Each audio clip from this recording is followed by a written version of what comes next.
Whatever you give, it's going to come back. Now, it might not come back through that channel, but it's going to come back. Why? Because it is a law. Whatever you give, it's going to come back. Now, all of us hear the saying, as you sow, so shall you reap. And we use that in a negative context. But let's look at the positive side of that. That if you sow some good stuff out here, if you make it your business, how you give your life, to give the best that you have, to give love, to give encouragement, to give help, to give support. If that's what your life is about, whatever you put out here, ladies and gentlemen, I guarantee you it's going to come back. Now, the reason that most people don't give is because they operate out of a consciousness of scarcity. They don't believe that there's enough to go around. They can't see themselves having the capacity to give. They don't believe that they have anything to offer. They don't see themselves as an opening for the universe to work through. So if you begin to look at this new era that we're in, begin to see yourself as an opening for the universe to move through, to work through, to make a difference in life. See yourself being used by life to improve the quality of life, to expand and to grow. Most people have a very limited view of themselves and a very limited view of the universe, do not see their relationship to the universe, and cannot see how energy and things can flow through them. I love Gibran and the prophet. Then said a rich man, speak to us of giving. And he answered, you give but little when you give of your possessions, but it's when you give of yourself that you truly give. Gibran goes on to say, there are those who give little of the much which they have, and they give it for recognition, and their hidden desire makes their gifts unwholesome. And we know people who give only to be recognized. I love that old saying, judge a man not by what he does, but by that he doesn't have to do. And to judge the true quality of a man is what he'd do when nobody's looking. Gibran goes on to say something else important. He says, and there are those who have little and give it all. These are the believers in life and the bounty of life. See, most people don't give, ladies and gentlemen, because they don't believe in life. Most people don't give because they don't understand the abundance in life. And so they go through life holding back on life, not understanding this also, that what you hold back from life, life holds back from you. So most of us go through life, ladies and gentlemen, not giving, and we're cheating ourselves, and you're also cheating life. See, I believe that all of us have some work to do. I strongly believe that each one of us showed up to do something, that each one of us showed up to contribute something to life. And that if we don't do it, it will not be done. See, no one is going to give Les Brown's speech. No one is going to write your book. See, if you've been given something to do, and if you don't do it, what you're doing is short-circuiting the flow of the universe. See, just imagine, if you please, we had a circle and people are standing around in this circle. And let's say we were given a bucket of love. And then I pass it to the person to the right, and they pass it to somebody else, and they pass it to somebody else, and they pass it to somebody else, and they pass it to somebody else, and it comes back to me. One of the great things about giving is that as you give, you're going to receive. What we want to do is keep the flow going, keep the flow going. If anybody gets the bucket of love and stops and holds it there, all of us suffer. They've short-circuited the flow. They've stopped what was going on, the energy that was going around. See, you are part of an equation, and you are needed. Part of why we should begin to look at how we give up our lives, that we got to begin to see, what is it that I'm supposed to do? What is my life work? And then give ourselves to that. Because as we do that, ladies and gentlemen, I guarantee you, as you begin to take on this new era that we're in, if you decide that I'm going to begin to start living life generously, I'm going to start giving more of myself, I'm going to start putting out more, contributing more to life, here's what's going to happen, ladies and gentlemen. I guarantee you that life will take on a whole new meaning for you. I guarantee you that as you begin to give more of yourself in your work, give more of yourself in your marriage, give more of yourself in your relationships with your families and friends, give more of yourself to your talent, to your vocation, to your job or your business, as you begin to set high standards for giving that which you have been given to share in the universe, I guarantee you that life takes on a whole new dimension, that you'll be happier. You have a greater sense of happiness and fulfillment in life. Now, that doesn't mean you're not going to have some challenges. That doesn't mean that you're not going to have some problems that you'll be dealing with on a day-to-day basis. No, that doesn't mean any of that. No, that will not exempt you from that. But what it does mean that now you will begin to take off on some new paths to some newer horizons. That you'll begin to see life totally different than most people. I think that's what Henry David Thoreau meant when he said most men live in quiet desperation. That most of us go through life because we're not using that which we've been given, that we are punished, that we're going through life getting up in the morning with no reason to get up. See, once you find out your purpose in life, and once you decide that you're going to live a life of sharing and giving and contributing to life, you don't need an alarm clock to get up. That you move differently. You have more life in you. But most people are walking around dead. Most people are looking lifeless. Most people find it a hard effort to smile. Most people are abusing themselves with alcohol and drugs and evading their own greatness and holding back on themselves. For years, I was cheating myself. For years, I could have been doing exactly what I'm doing right now. But I was afraid. I didn't feel I was worthy, and I didn't want to recognize that which I had been given. I had a limited view of me, and I was literally running away from me. I mean, life sometimes chases me. I say, no, we want you to do something great. No, not me. Go get somebody else. No. You're not talking about me. No. You don't know what I've been doing. No. We want you. We can just groom you and train you and get you ready. Me, yeah. Are you sure? Me, yeah. No, not me. No, I'm just down. No, I don't want to do that. See. And then so I just get tired of chase. Say, come over here. Come over here. You ain't got enough sense to come. Just come over and shut up and straighten up. They just whip you so hard after a while, you say, okay. Ladies and gentlemen, one of the reasons that we should begin to give more is because we owe a debt. Reading a book, John Powell. Well, I'm afraid to tell you who I am because you might not like me, and that's all I've got. A line in there I love to quote, we are made by those who love us and by those who refuse to love us. As I talk to you right now, you're looking at a lot of people up here, ladies and gentlemen. It's not just Les Brown standing here. A lot of people have contributed to make me who I am right now. None of us are here because of our own doing. All of us have had life to contribute to us. Many times complete strangers. So we all have cookie people in our lives. What do you mean by cookie people? Cookie people and chicken soup people, as I call them when I do my workshops. Cookie people are people like Miss Lillian. When my mother used to whip me as a kid, and I was a bad twin, always getting in trouble, Miss Lillian would hear me screaming, and after Mama would get through, Miss Lillian would come over to the house and give me some cookies and milk. And my mama said, what you doing back there, Lillian? I'm just giving him some cookies, Mamie. And she said, here you are, Leslie. Even though you're a bad little boy, I brought you some cookies. So cookie people are people who, even when you are bad, even when you are not being who you really are, they look beyond your faults and see your needs.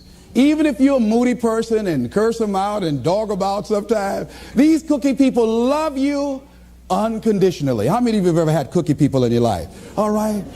So we all have had cookie people that the universe has put in our lives to contribute to us. The other people are the chicken soup people. Chicken soup people are people that you can call at 2 o'clock in the morning and say, I got a flat tire, will you come help me? Or my battery is not running, would you come give me a jump? Or I need some help, would you come get me out of jail? If you don't have some chicken soup people in your life, you better get some. But these are people that you can always call on to help you out. So I'm encouraging you to give a letter of appreciation to some of the cookie people in your life. Some of them might have already made their transition. Write some letters to some people who were a leg up for you, some people who contributed to you being who you are. And just say, I was just thinking over the years, I know you know I love you and appreciate everything you've been to me, but I just wanted to drop you this letter. How do you think they'll feel if they get that? Just out of nowhere, just want to thank you for how you have enriched my life. You might not have thought much of it, but because of the help and assistance you gave me on that particular day, that was a turning point in my life. Why should we give? Well, giving creates a vacuum. And as we know, nature abhors a vacuum. See, when you give, you create a vacuum, you are now in a position to receive. See, if I have my arms closed holding on to everything I've got, nothing is available to come in. But if I'm open, if I created a vacuum there by giving and keeping the flow going, the stuff in the universe is going to come back to me, ladies and gentlemen. It's going to come back. Whatever you give, whenever I go into a room and give a speech to inspire people, to help them to develop their greatness, if you get 10% of what I get, because as Bach says, we teach that which we need most. I'm not wearing any crown. I need it as much as I'm sharing it. I'm still growing. I'm still unfolding. I'm still seeking to discover my greatness. And if you get 10% of what I get when I walk out of here, see, there will be a different man walking out of here than who came in here. And as I give, the more I give to you, the more I get. Most people don't understand that. That's a law of life. Do you know that we can literally eliminate poverty overnight? We can eliminate hunger and homelessness overnight if people understood the concept of what giving means and the power in it, about the difference that it can make in our lives. I guarantee, if you go to any rundown neighborhood and interview the people there, evaluate their lifestyles and what they're doing and what they're contributing to life, and then go in a wealthy neighborhood and talk to those people and evaluate them and check out what they're doing with their energy and their time and what they're contributing to life. Here's what you're going to discover, what Earl Nightingale said. He said, our success in life is directly related to the quantity and the quality of the service that we give. I guarantee you that you will find that people who have more, people that are living the abundant life, are the contributors to life, ladies and gentlemen. They are the people that are giving more. And the people who are operating out of scarcity and poverty consciousness, these are the people that are down and out. These are the people that are complaining. These are the people that are blaming the world and everybody for where they are. But if they took that same energy and begin to invest and give something back to life. I was in New Jersey, and I had to give a political presentation to a group there that were trying to organize a community to begin to revitalize that particular community. And a guy was telling me very proudly as we were walking through a housing project, he said, the city is about to give $55 million to renovate these housing projects. I said, what a waste. He said, why would you say that? I said, let me ask you something. And the person that was standing next to him, I said, do you live in this building here? He said, yes. I said, how many families live here? He said, 6 families. I said, we walked in the door and we can smell the stench of urine. Does it take a genius to go down to the store and perhaps sacrifice buying 3 packs of cigarettes and buy some Tide soap and water and come back here and wash this stench out of here? Does it take a genius to get a can of paint and paint over the graffiti and repair the mailbox? Does it take a genius for that? I say to you, you pour the money in these housing projects and you don't change the people that are living in the projects, before you are completed, they'll be right back to where they were before.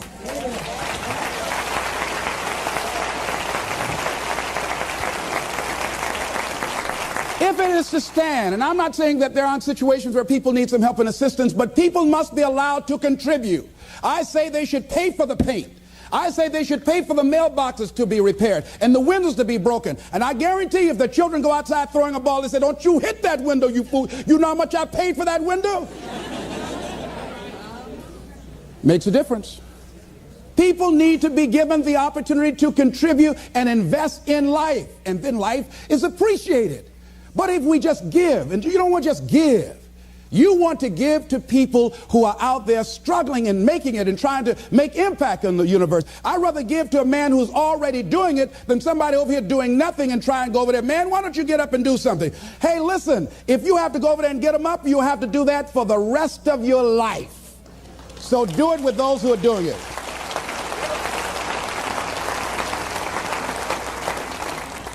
So you want to keep the flow going by working with people who are contributors to life. Leave the dead people alone that are taking away from life. There's a scripture, when I heard it, I couldn't understand it. I say, how cold? He that hath shall get, and he that hath not, even that he has shall be taken away. I said, now that's not fair. Ladies and gentlemen, that is fair. He that hath what becomes the key. He that hath a generous view of life. He that has courage. He that hath initiative. He that hath resourcefulness shall get. But if you're like the guy that I was in a hotel and asked him, I said, look here, I said, he was a bellman. I said, I need to get my shoes shined. Oh, I don't shine shoes. Oh, how long have you been working here? Oh, about 3 months. What were you doing before then? Oh, I just got out of the joint. Yeah? You don't shine shoes. That's beneath you, but it was okay to steal. That's not beneath you, huh? See, another guy, was ex-offender, I was telling him I had a job for him. What kind is it? What do you care?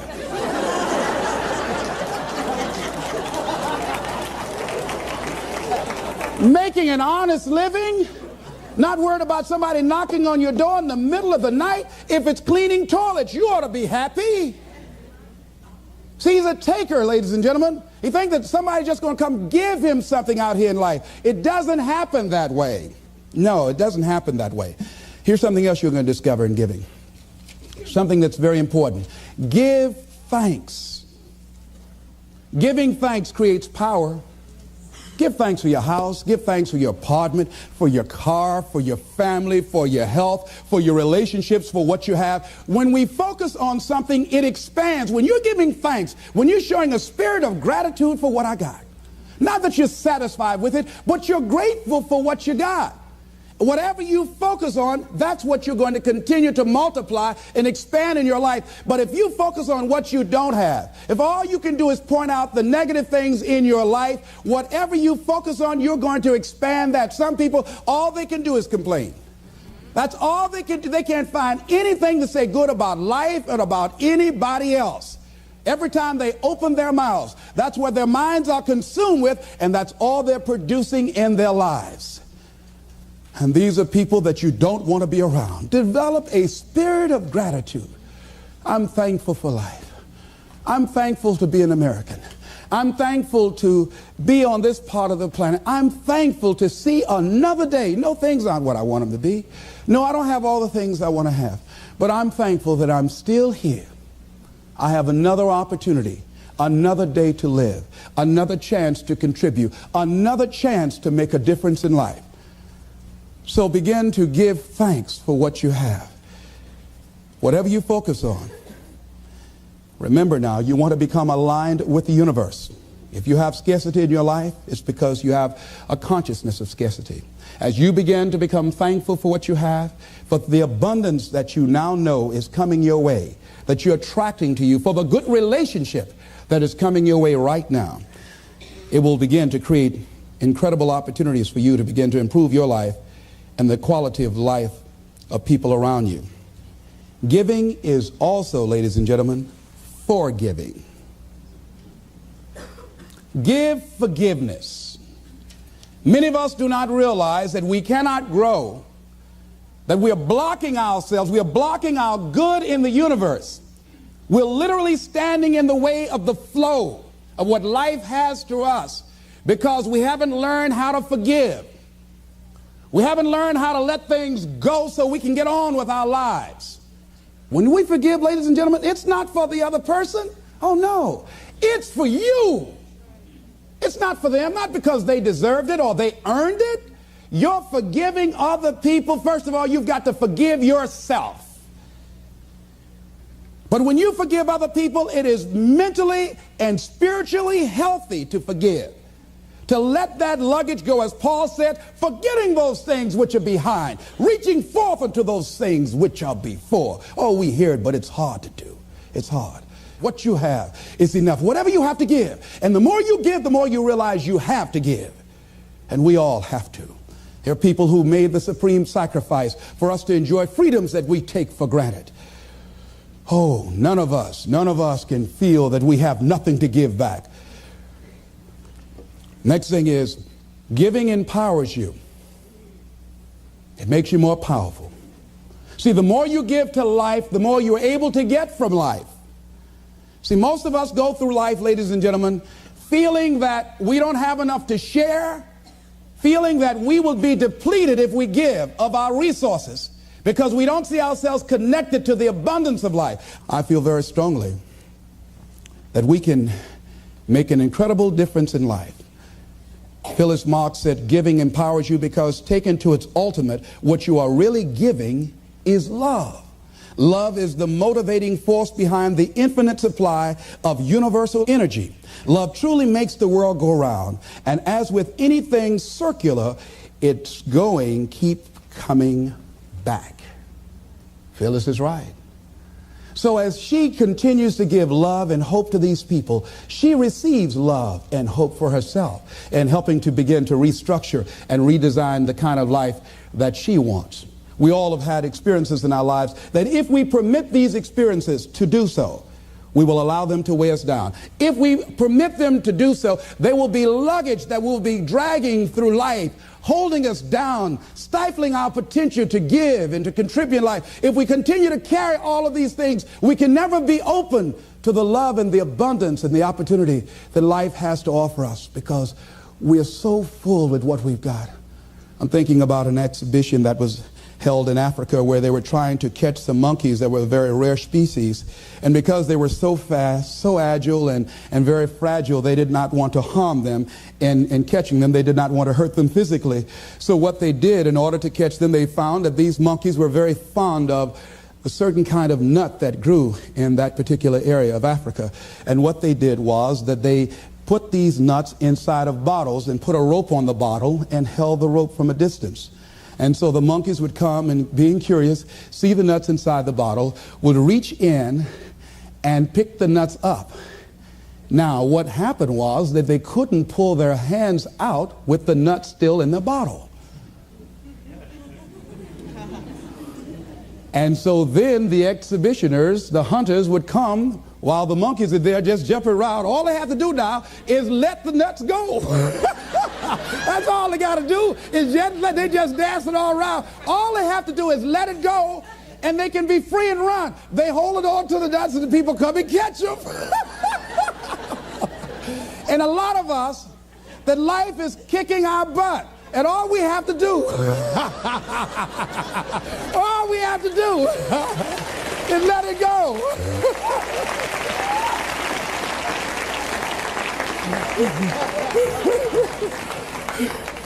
We just keep holding on like we crazy.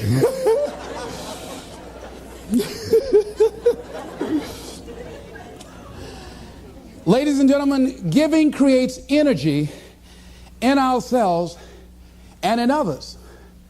Have you ever helped a blind person go across the street? Or help a senior citizen? Or give somebody some help?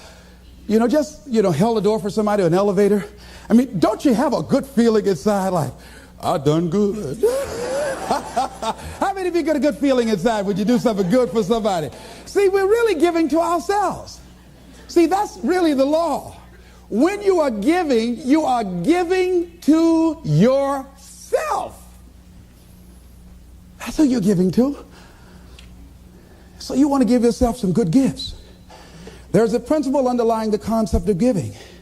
The energy flowing through us as we do, that love generates abundance in our lives, and we are able to reap so much from life as a result of our giving. How are you giving up your life?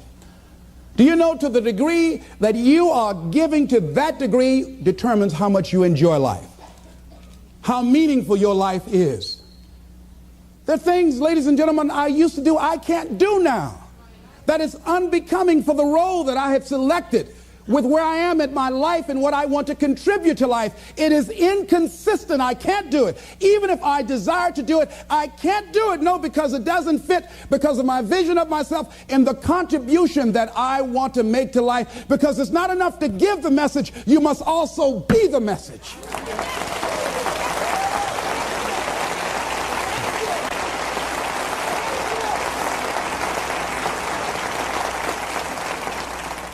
Next thing is that we must give out of a sense of oughtness.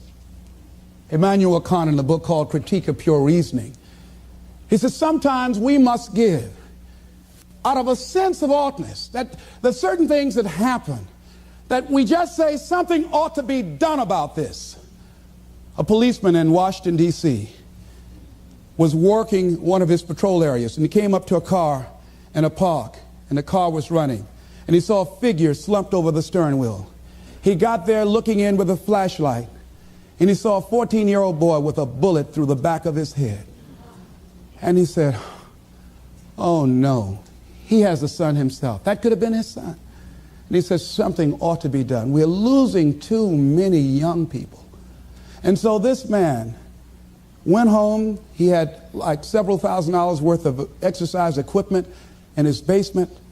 He rented a place. He started bringing the kids in to get them involved in taking care of their bodies and physical exercise and athletic activity. He now has expanded that to getting them involved in entrepreneurial ventures, saying that this is a free enterprise system, and the more enterprising you are, the freer you are. And now these kids have started their own business. They have a little shopping center that they run, they operate, they are managing. And they have commercials on radio, and I'm going to be going there doing some training with them. So he decided, because of that event, that I ought to do something. Now, some of the things that's going to happen when you look out and see what can I contribute to, what can I give, I guarantee you, ladies and gentlemen, you're going to have a voice that's saying, it's just no use. It's out of control now. There will be a voice telling you that you'll be wasting your time and wasting your energy and wasting your effort. I say, don't listen to it. Listen to that still small voice that says, I can do something, and I ought to do it. We ought to do it. Disraeli said this: nothing can resist the will of a people that will stake even their existence on the extent of their purpose for good. I strongly believe that as we begin to look toward the future, and that as each day we get up in the morning, and be it that you're going to give to make the environment safer for everybody on the planet, be it that you're going to do things to help the sick or the physically disabled or recovering crack cocaine addicts, be it that you want to help and contribute to youth or do something for the homeless, whatever you want to do, if you get up in the morning out of a sense of oughtness and decide that I am an opening for the universe, that life can work through and use me as a channel and as an instrument for change, and each day we get up, we make it our personal business to make a difference in those areas that we're concerned about. How are we going to do it? We don't know, but we know that we can make a difference. And we might not be here to see the results of our efforts. We might not be here as many of the people who before us made sacrifices that they did not live to see or reap the benefits of. James Weldon Johnson, stony the road we trod, bitter the chastening rod, felt in the days when hope unborn had died. Yet with a steady beat have not our weary feet come to the place for which our fathers died. We've come over a way that with tears has been watered. We've come treading a path through the blood of the slaughtered. When we came here, somebody paid the price for us to be here. And as we begin to look toward the future, we all have an obligation to give something back. A lot of us don't give more because of the fact that we allow ego to get in the way. I'm thinking of a man that was well-dressed, walking through a neighborhood one day, and a lady came to the door, and she said, "Hey, you." He stopped. He said very politely, "Yes, ma'am." She said, "Come here." He came to her. "Yes, what may I do for you, ma'am?" She said, "I want you to cut my wood." He said, "Yes, ma'am." He took his coat off, and he took the axe that she had there, and he cut the wood. She said, "I want you to take some around the back and put some in the fireplace." He said, "Yes, ma'am." And he did that. And after he finished, she said, "What do I owe you?" He said, "Nothing, ma'am. Thank you for the opportunity to serve you." She said, "Okay." And he left, and he was walking down the street with his coat over his shoulder. And her maid came up. She said, "Do you know who that was?" And the lady she worked for said, no. She says, that's the great Negro educator, Booker T. Washington. She looked out the window. She said, is that right? She said, send for him. And that lady that Booker T. Washington went in and cut the wood for contributed several $million to his dream of building an institution of higher learning, Tuskegee Institute, that is standing today.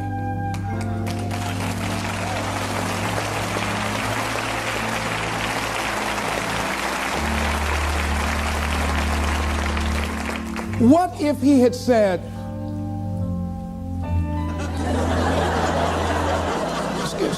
you said do what? Cut your wood. Don't even come up in here with that kind of stuff. You better cut your own wood if you wanted to get it cut. You cold.